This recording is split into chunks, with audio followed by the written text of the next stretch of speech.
Isang magandang araw pong muli sa inyo mga kapatid, mga kaibigan. Muli po nandito si Balintataw ng Agila upang kayo po ay handugan ng isa na naman pong tula. Ang pamagat po ng tula na aking bibigkasin, ang itlog, part 6. Paring Alvin, ano pala ang kasunod na nangyari? Si Inday ba'y tinanggap mo o iyo bang sinisanti?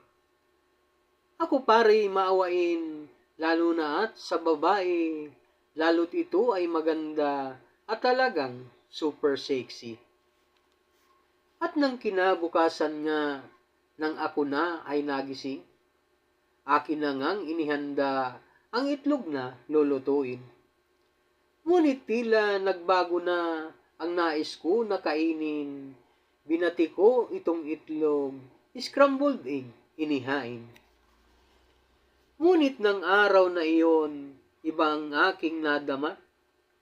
Wala naman akong lagnat, ba't kataway nagbabaga? Ako'y bantulot pumasok, tila ibig ko'y pahinga.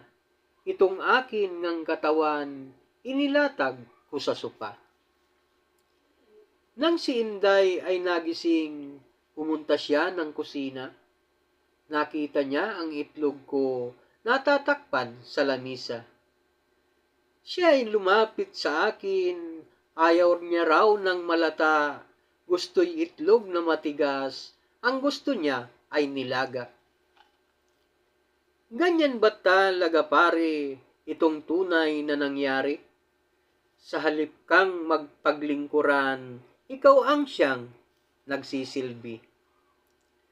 Kung misis mo ay dumating, siya'y sisanti na ba pare? Sigurado iyon pare, misis ko'y tiyak na sisanti. Salamat po.